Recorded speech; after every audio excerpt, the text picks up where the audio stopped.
Hello? Hello? Yeah.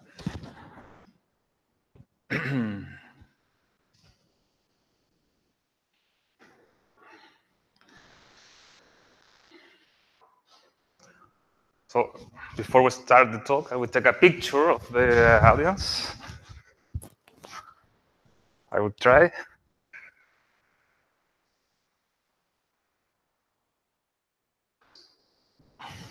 I will try to take a selfie with my phone that doesn't have a camera.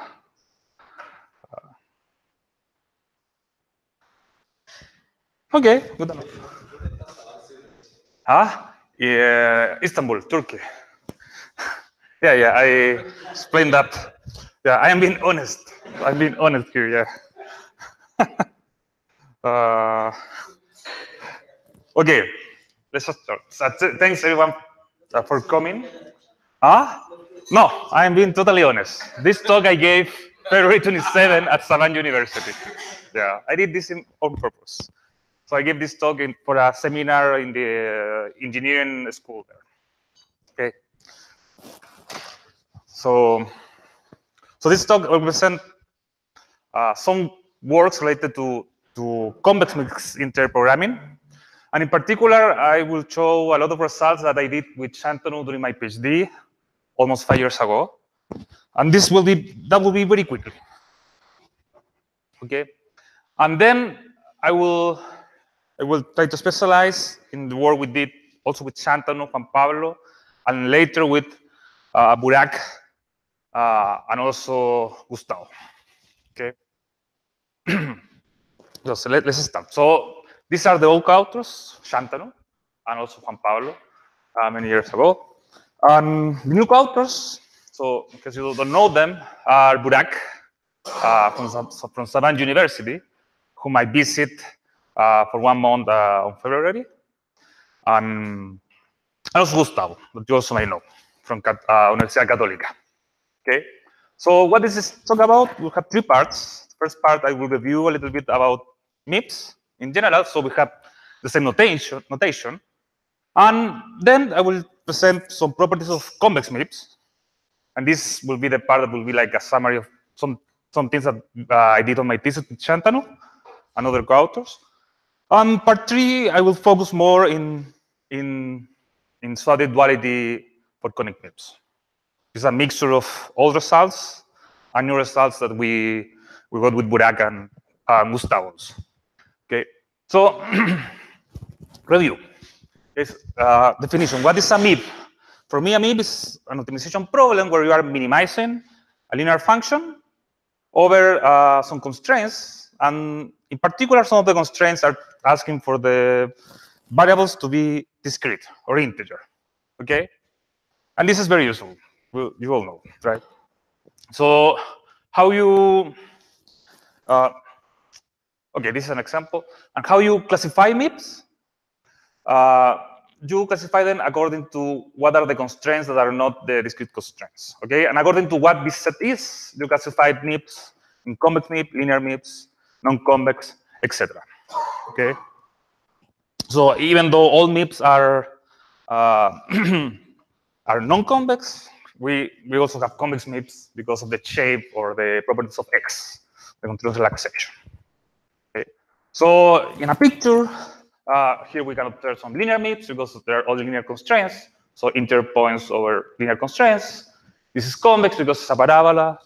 And this is also convex because it's a ball. And this is non-convex because, well, because X, the relaxation, right, is non-convex. Okay.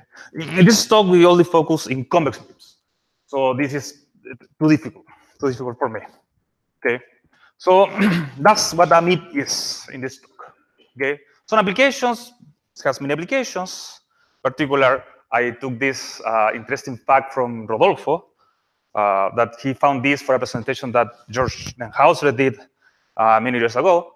And if you look at the winners of the Inference Franz Edelman Award, most of them use some kind of discrete optimization. So MIPS are very important, as you know. And a quick example, in case you don't know, but I know we are here, so everyone knows applications of portfolio optimization. And Here you want to decide how much of a portfolio you want on each asset, right? So this is a fraction or a percentage. And the discreteness comes from this constraint because you want at most m assets. And this is a 0-1 decision, yes or no, okay? And this in particular is a convex MIP because that this is nonlinear because we have this nonlinear constraint which is bounding the variance of the portfolio, okay? So it's a non-convex MIP, but it's actually also a conic MIP, okay? So there are more applications, but let's focus now on some solution methods. How to solve MIPs. So a MIP solver use like Simplex Express or Gurobi, use many things. I mean, these are, for us, most of the commercial solvers are black box, but we know that inside there are many techniques, branch and bound, cutting planes, heuristics, and some also maybe some problem-specific methods. Okay, and in this talk we'll focus on cutting planes. Okay, so what is a cutting plane? A cutting plane is a linear inequality that is valid for the interpoints of interest. So in this picture, this is a linear MIP. We're interested in the red points, red interpoints, and this linear inequality is a cutting plane for this set because it doesn't cut off any red point. But this is not a cutting plane because we're cutting off these two interpoints of interest. Okay, so that's a cutting plane. It's a linear inequality that is valid for my set.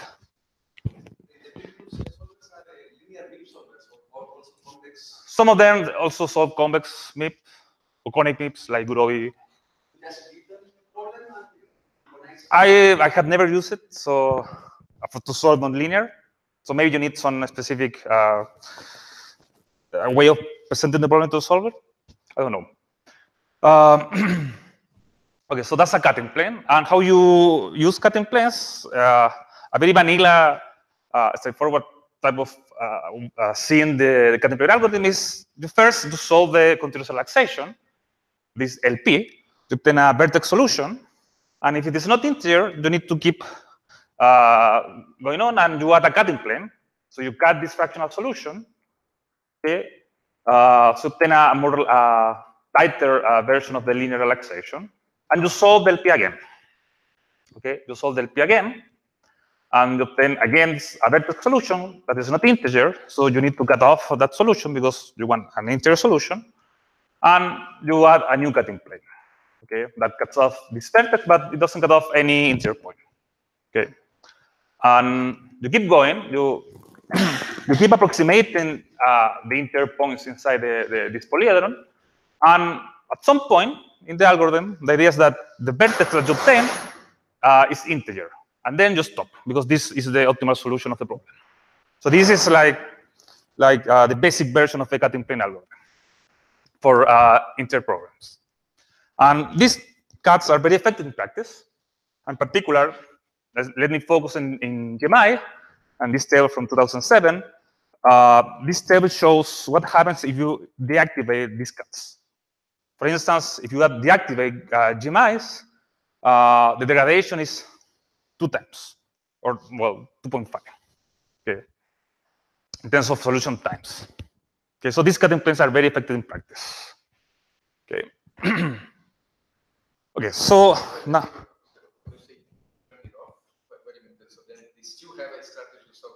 What? Yes. Yeah, I don't know the specific settings of the experiment, but yeah, it's not that they are applying the basic cutting plane algorithm. Okay. Yes, that's what I understood. Yeah, in the solver sequence, right? Okay, so now that we all know what is a MIP and why they are useful and what's a cutting plane, let's try to explain very quickly some properties of convex MIPs. So what is the motivation to study convex MIP is because in the linear case, we understand very nice properties of them that allow us to produce better algorithms. Okay? You have strong duality, you have properties of cutting planes, how to compute them. You have a nice representation of the visible region. And and you know a lot about linear maps. Okay, and this, in some sense, implies effective algorithms for linear maps, if you believe me. And the idea is that not all problems can be solved with linear constraints. For instance, the portfolio, the variance constraint has to be quadratic. So the idea is to understand convex map now. Okay. So the research question here is, do these properties generalize for the more general case of convex maps? And the answer is not too easy, because in linear case, you have many properties that are not true in the convex map case. For instance, for polyhedra, you have a finite number of faces and vertices, for instance. You have always, well, in the case that we're interested, rational recession cone, that also has nice properties, and so on. Okay, so it's not super easy to do things in the general case. But still, we can find some properties. Okay, so the contributions of my PhD thesis with Shantanu, we can separate it in two parts. First is understand the physical region of convex maps.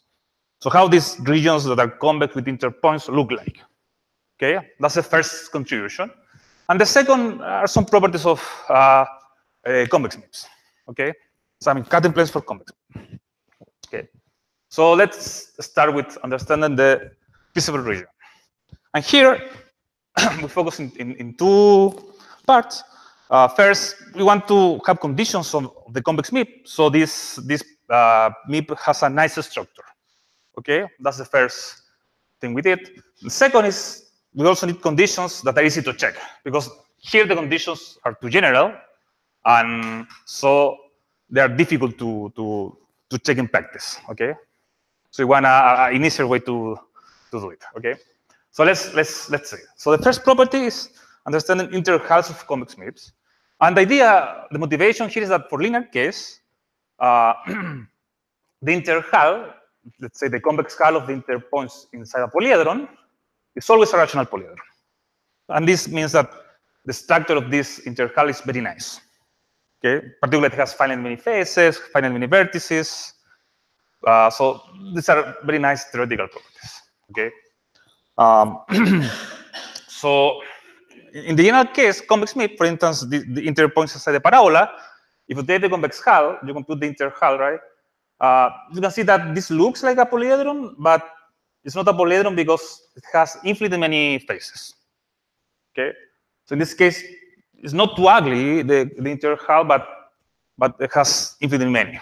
Okay. So in general, it's not a polyhedral set. And actually, for some ugly cases, this interhull may not even be closed. So it's a weird set.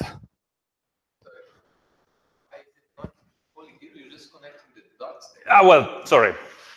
But this is an infinite picture. It's infinite.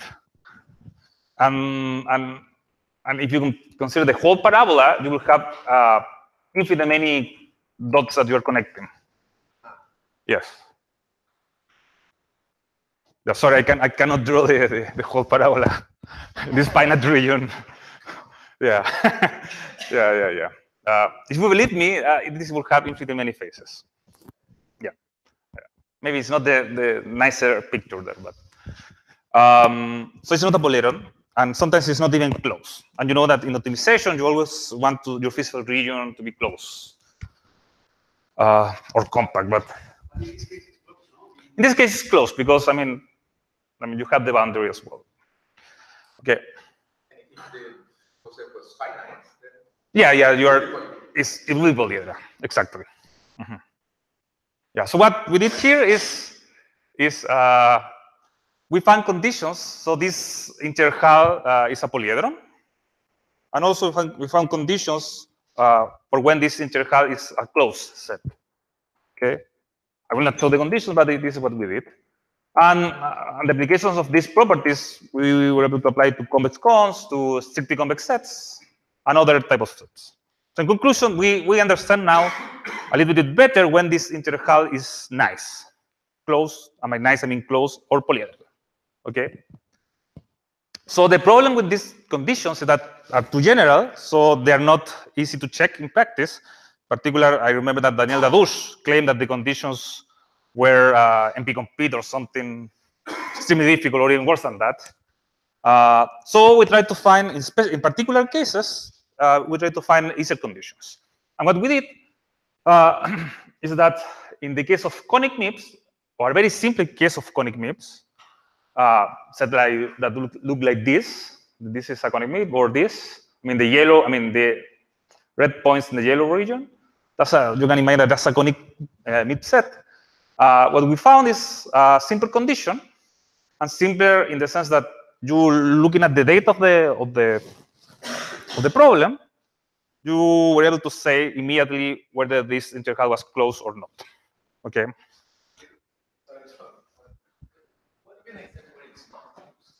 The interval, yeah, the previous was closed. The interval is not closed. For instance, I mean, the easiest case is a cone. Imagine a cone in R2, and one of the rays of the cone is irrational.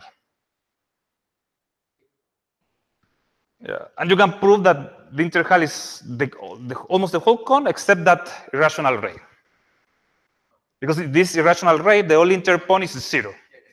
So that's the easiest case that I know. Okay. So part B, properties of cutting planes. And here, this is related to the talk from last week, Felipe Serrano's talk. I will talk a bit about S3 sets a little bit, and also I will start with solid duality. Okay, so we want to find cutting planes for convex MIPS. So our convex MIP here is this ball, and we're interested in the points inside it. And if I want to find, don't read that, this is a spoiler. Want to find cuts, one thing what we can do is to find a set, let's say a convex set, this yellow region, that may contain interpoints, but these points are not points of interest. They're not points in S. So what we can do is to remove the yellow set from the ball, and using that information, we can compute a cut that will remove this part of the ball, of the continuous relaxation. Okay, so the operation here to compute the cut is I remove from the ball this yellow set, and that allows me to compute a cut. Okay, this is not easy thing to do, but theoretically you can do it. Okay, and this set is called a free set because it doesn't contain points of interest inside. Okay, so but what you can do is instead of using this yellow set, you can use this other yellow set. And as you can see, this yellow set doesn't contain points of S in the interior, right? So we can still remove the interior, and compute another cutting plane. And you can observe that the larger the set that you remove, the better the cutting plane. So in conclusion is that the largest space sets will give us better cuts. Okay? At least pictorially, this is the conclusion. Okay? So what we were able to show is that all these maximal space sets are not random sets, but are sets that are polyhedra. Okay, so in the picture, for instance,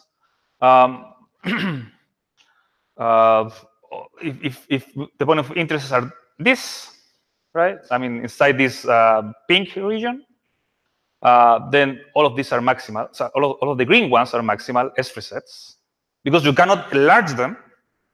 So you are still free from points of interest. Okay, for instance, you cannot enlarge this strip, right? Because if you do it, you will contain points of S in the interior, and that's what you want to avoid. Okay, this is not maximal because you can still enlarge it, right? And it's a ball, so we know that maximal ones are polyhedra. And the interesting thing about this is that the larger sets that give the best cutting planes are polyhedra, which is a nice thing to say, right? Because polyhedra are simpler sets. They are still maybe hard to find the right polyhedra, but at least we can focus all in polyedra and not random sets in order to compute cutting place. Okay, so there are also other papers. I mean, after this one that are much better and give an understanding when this polyederity property happens. In general, I mean, by some papers by especially one very nice paper is by Gennady Averkov, and also other papers by Conforti and Marco Di Sumaiti.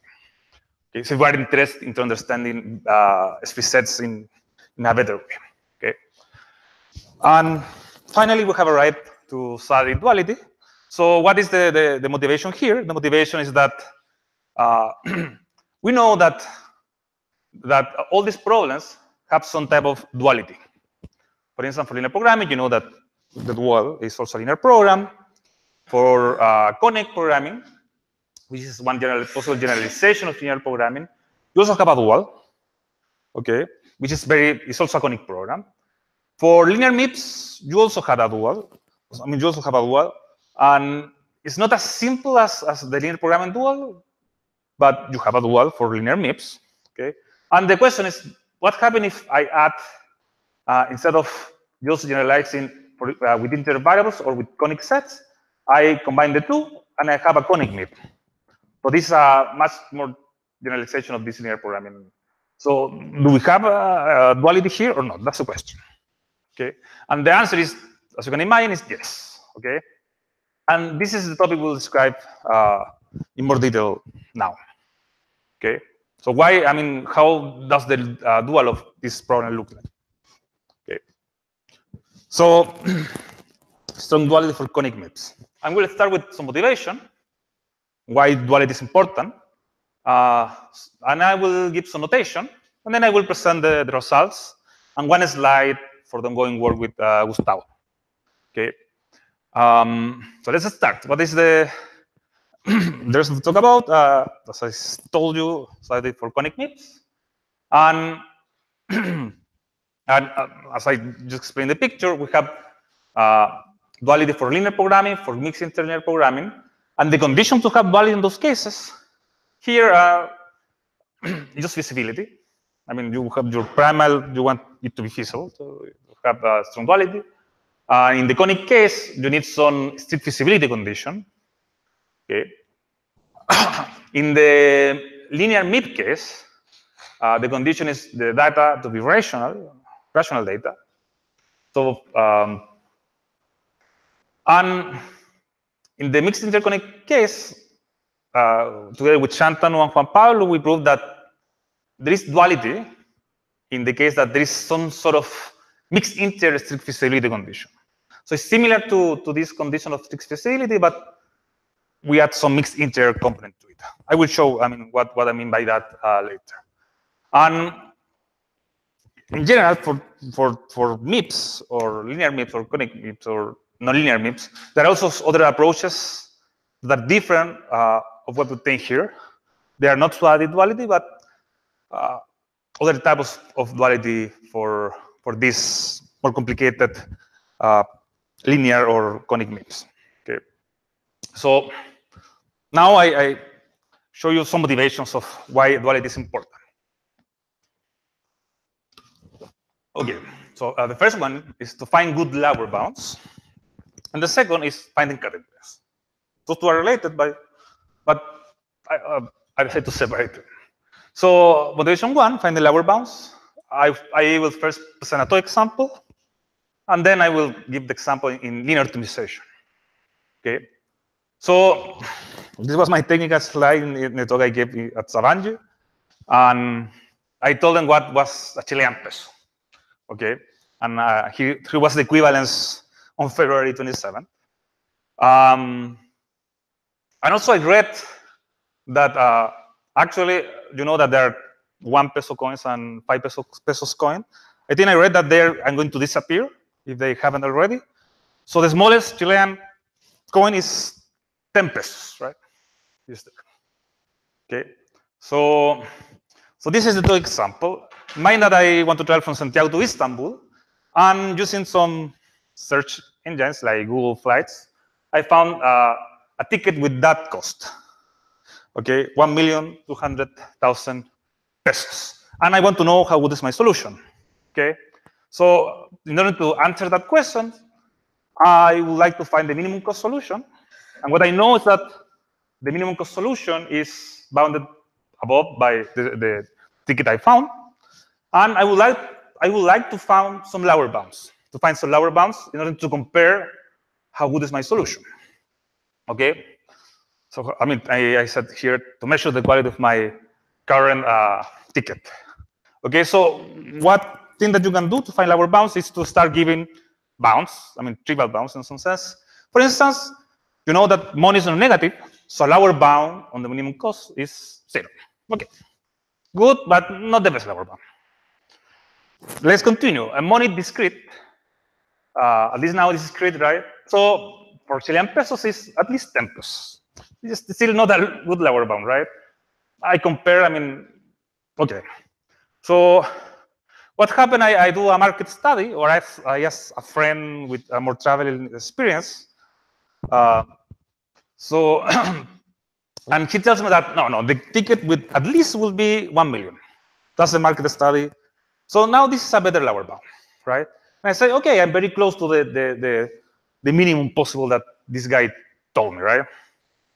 But it may not be the best possible, okay? And for that, you need to be smarter, and maybe if you use duality, you actually will find a better bound, and actually maybe the better bound using this duality by some method that could be linear programming or anything, something, maybe the lower bound is this. So now I can compare with my solution. I said, okay, this has to be the minimum solution cost. So maybe in this case, when I found this great lower bound, I can say that this is the best possible ticket I can find. Okay, that's it. So I can by using duality or these lower bounds, I can certify how good is my solution. Okay. So this is, in this case, as you said, this is what is called strong duality. Always a lower bound, I mean, is the same as this one. So in linear optimization, duality, I mean, can be seen, I mean, for the linear case, no integer variables, you know that minimum cost is bounded above by any objective function of the primal, and is bounded below by a solution of the dual. Y times, I mean, this right-hand side vector, okay? This is linear programming case. This you probably remember from the LP class that now I'm in Martes' teaching, or Rodrigo taught last semester. And in the linear interprogramming case, this is what we have. The minimum cost will be, I mean, lower bounded by a function evaluated at right-hand side B. Okay, so this is what we see later. So lower bounds for the linear case, it will be either given by vectors or functions. Okay. So second motivation. So I mean, in conclusion, we can find good lower bounds by using duality. Second motivation, cutting planes. Okay. So we'll focus in the integer case. So we want to minimize linear function.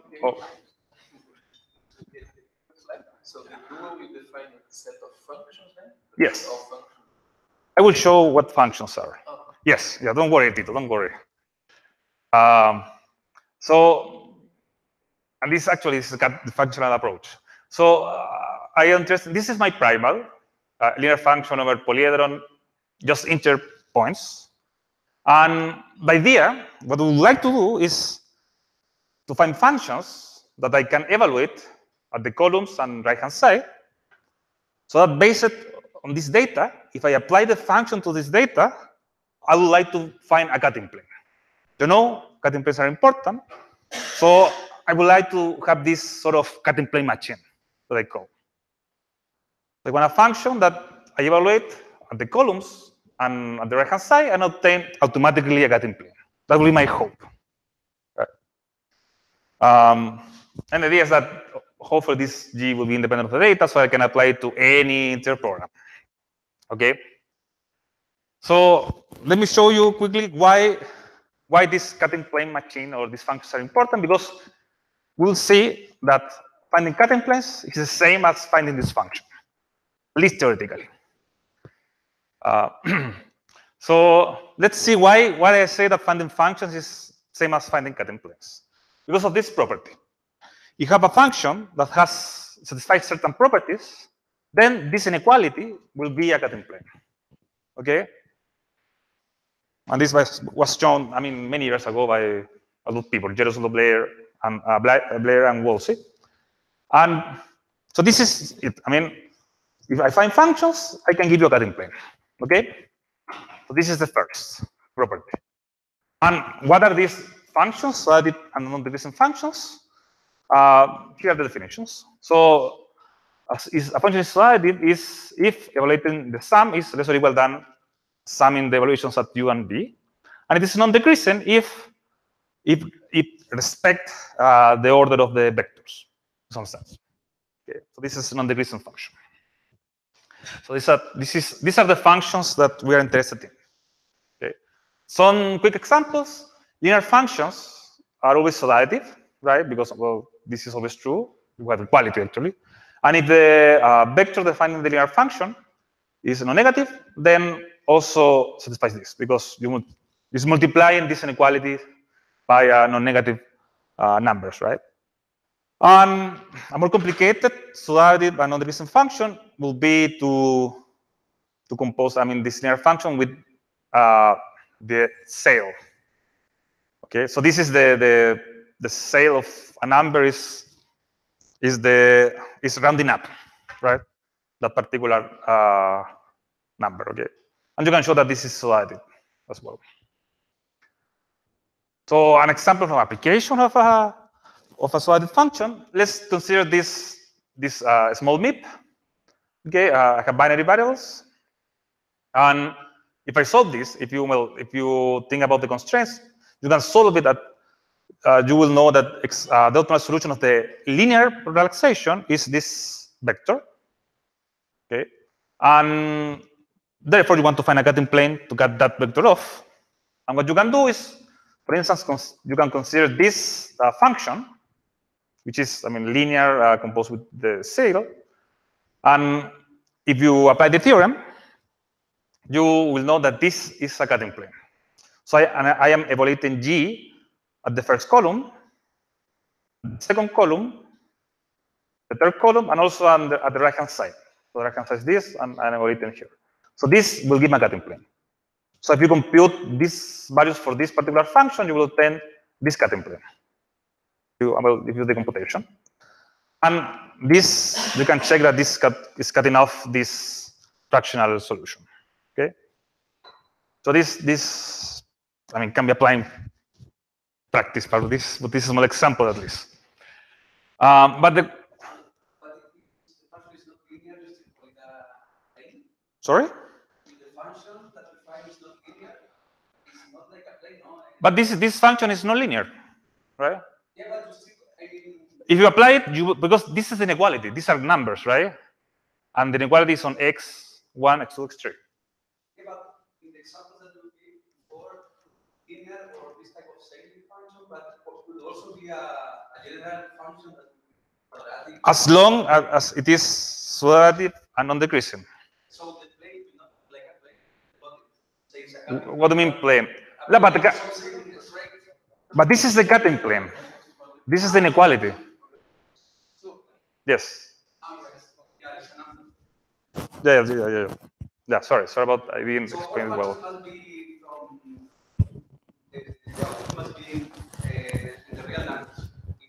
Yes. Yeah. The functions as you said are. I mean, I put it here. I mean. Okay, no problem. So now let me explain to you why finding cutting planes is the same as finding functions. Okay, and this is because of duality. So I have the primal that I showed before. Let me tell you that this is the dual. So dual is functions, some functions evaluated at the right-hand side. So this is a dual. And you can show that this is strong dual. Okay, it also was shown by the same people. And let me tell you that by strong duality, we have the following result. So all cutting planes for linear MIPS are either equal or are dominated, so are worse than a cutting plane of this form. And this is just because strong duality holds. This is a consequence of strong duality. So if I can prove strong duality, then I can say that finding functions is the same as finding cutting planes. Okay? So in some sense, you can obtain all cutting planes by using these functions. Okay? So this is what we have summary. Finding cutting planes by strong duality is same as finding these functions because are either equal or dominated by these cuts, and vice versa we show by using the properties of the function that I just told. Okay, so this is the second motivation for strong duality. Okay, so okay, this is all very nice, but let me tell you that they also you can apply them in practice. In particular, the GMI cut that I showed before that was very good it can be seen as a cut coming from a function. Okay. An idea is hopefully we find similar type of cuts for the convex MIP case or conic MIPS at least. Okay, so yeah, now I will talk more about strong duality for conic MIPS. Okay, so again, same. I mean, the example I showed was for linear MIPS, but we have the same for conic MIPS. So this is oral result with Shantanu, and this was the same. Okay, so the result here, you require a strictly feasible mixed inter solution, sort of mixed intervention of Slater condition in order to have strong duality. And for Shantanu and Juan Pablo and me, we were okay with this because in the conic programming case, the continuous case, this strict feasibility condition always also you need in order to have strong duality. But then Burak came, I said, okay, but your result, since requires some strict feasibility condition, cannot be applied for binary problems. Because binary problems will never, I mean, since they live in the 0-1 cube, you will never find a binary solution in the interior of this hypercube, right? So in particular, you cannot apply this result for conic MIPS with binary variables. Okay, so and other problems that may not satisfy this condition. So Burak was mad and asked me, why? I mean, can we do it for the binary case? And that's why I started to work with Burak. So he was happy also. So this is what we did with Burak. So we studied other conditions for strong duality and some relationships among them. Okay, so this is the rest of the talk. It looks long, but for instance, part is just one slide. And here is just notation basically, and I will show the results, I mean, very quickly, because I mean, the conditions are not very hard to explain. Okay, so some preliminaries. So as I promised to Tito, I will show what is this dual problem. Okay, so but to do that, let me show you what is the primal problem. So for linear MIPS, you know, it's minimizing linear function over linear constraints. Some variables are integer, and you can generalize linear MIPS by defining conic MIPS. And essentially, the only thing that changes is that instead of linear inequality, they always, I mean, the same that we always have used, we have a conic inequality. And what is a conic inequality? Is this kind of well, that is the definition, right? A minus B belongs to the cone. Okay. So for instance, this inequality, the usual inequality is just A minus B belongs to the non-negative orthon. So this difference is non-negative. Now we replace the non-negative orthon by a general cone. And in particular, we will work with regular cones, which are two-dimensional, convex, and pointed. Okay, but this is what conic programming is. Some examples of conic MIPS are, well, linear MIPS, also second-order conic MIPS. I don't know if you have heard about them, and also SDPs, semi-definite programming problems, can also be posed as conic programs. So one example, second-order conic programming, in this case, the cone It's not linear, it's not the non-negative orthan, it's this sort of ice cream shaped cone. Okay? And what is a conic program? They may look like this. Okay? It's like intersecting a plane or a hyperplane with the cone. Okay? So for instance, parabolas are also second-order conic programs. Okay? So that's the primal. In order to define the dual, let me repeat in some sense the definitions of duality. This is the same definition as before. And what will change now for the conic mid case is that non-decreasing has to be with respect to the cone. And the only thing that changed in the definition is that if the vectors are related by the conic inequality, then the function must respect that inequality. Okay? So now I can define the duality dual. So this is a dual that is a strong dual for conic MIPS. Okay? So as I told you, there are functions that are duality non-decreasing with respect to the cone. They satisfy some inequalities. I mean, evaluated at the columns of the problem. Must be either the objective functions for the discrete variables and for the continuous variables. And what I want to do is to maximize this function evaluated at B. Okay? There are some technical definitions there, but we don't care about that for this talk. Okay? So Fisher points are not vectors anymore, as in the linear case, but are functions. And in the as in the linear continuous case, are functions now. And for instance, if we replace the cone with the non-negative orthan, as in the linear interprogram case, you will retrieve the usual dual for linear MIPS. Okay, so this is a generalization of the linear MIP case dual. Okay, and essentially the only thing that changes is this cone here. Okay, so duality results. Finally, where I have, okay, yeah, let me explain some desirous properties of a dual. So you want with duality, so you can obtain good lower bounds. So this is the least you can ask for a dual. And also, you can, well, how we define a strong duality is with these two properties.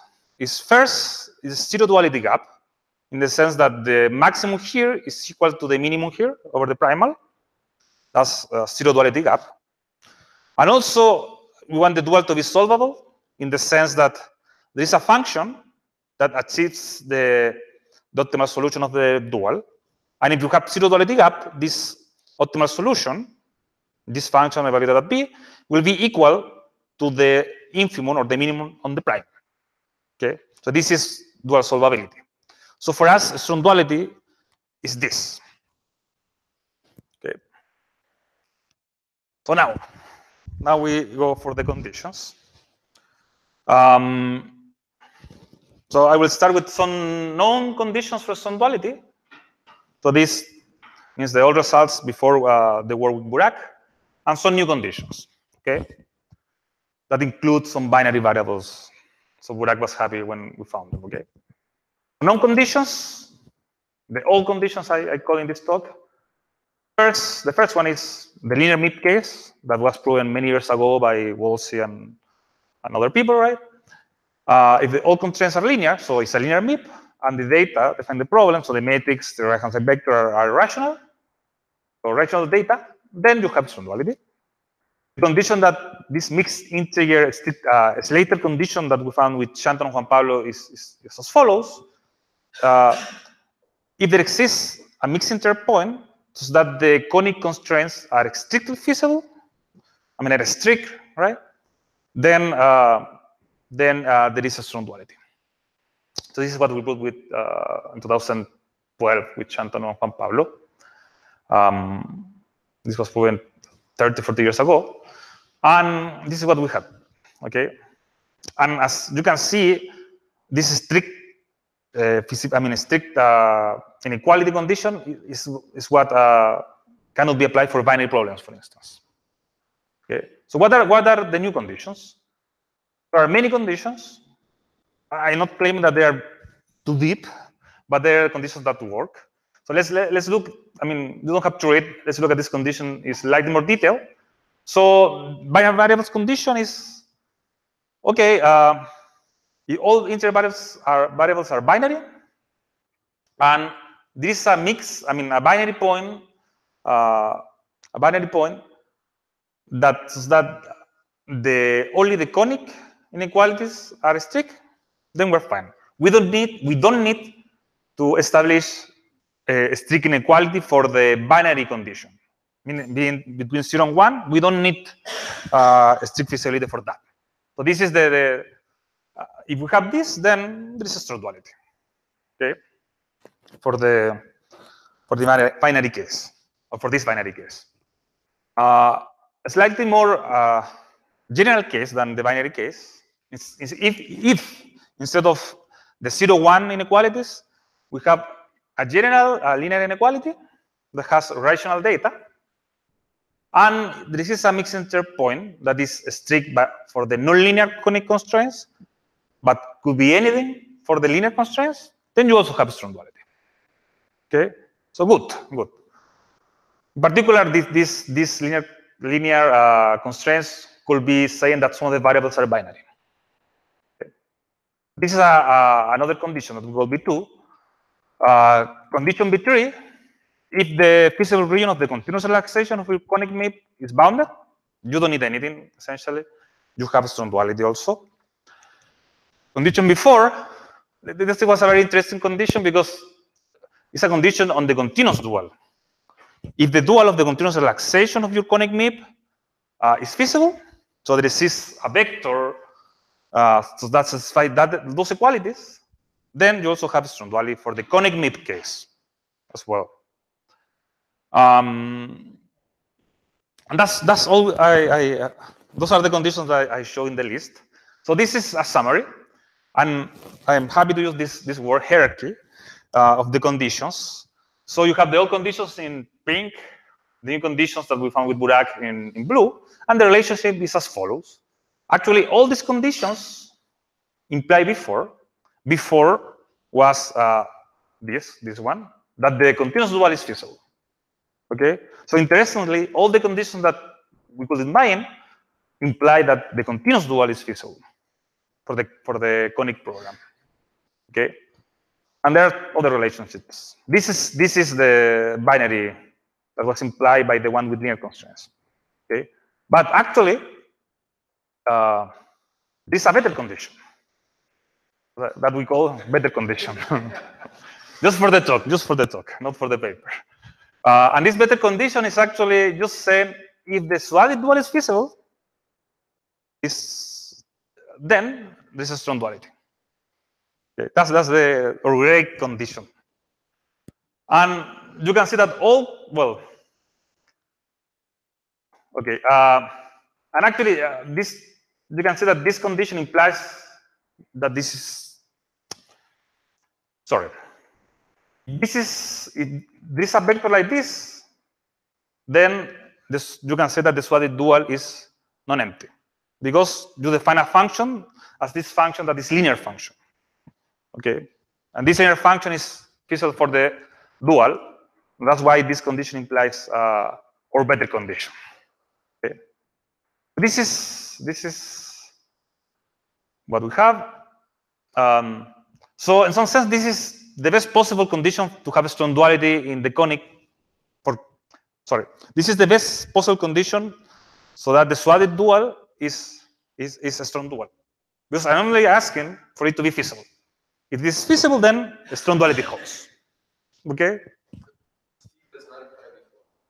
BC does that we don't know. We haven't found a counterexample.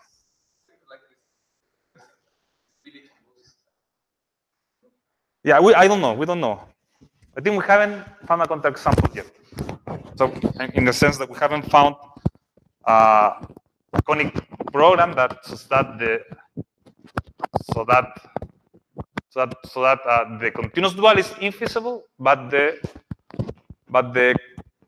duality dual is feasible. That would be interesting to find. So that's a homework for you to do.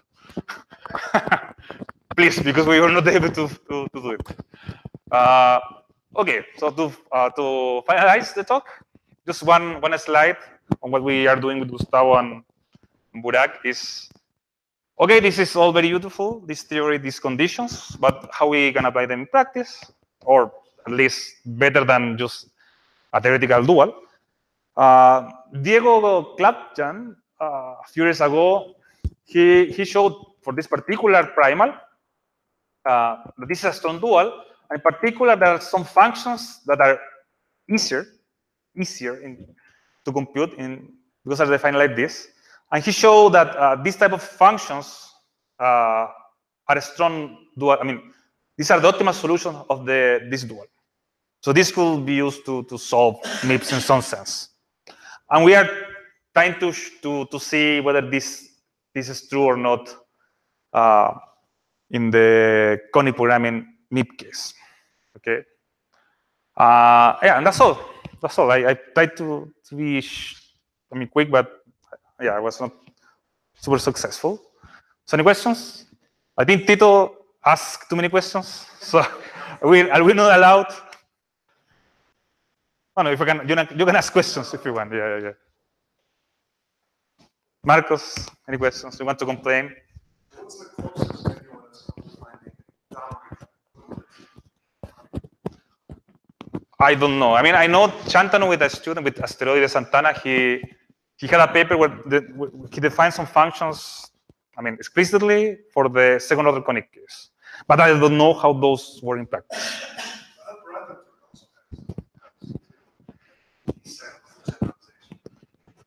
Yeah, with Vishnu.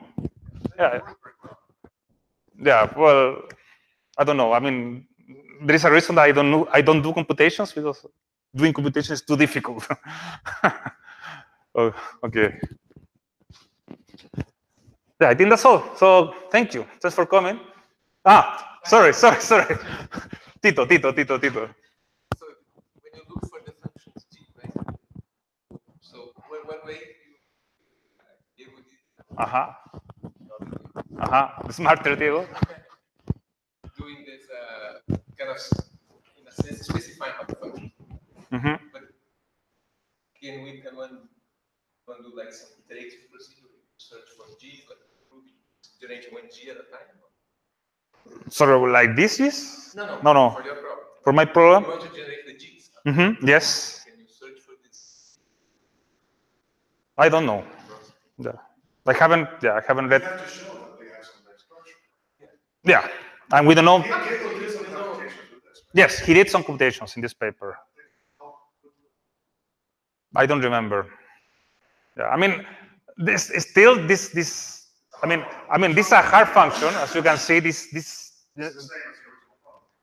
Yes, but he did some. Restrictions. So he was able to reduce the dimension of the problem. I mean, it was not to the end, but something a smaller MIP, but still a MIP, so it's still difficult. Okay, that's all. So we're finished. Thank you. Thanks for coming. Okay.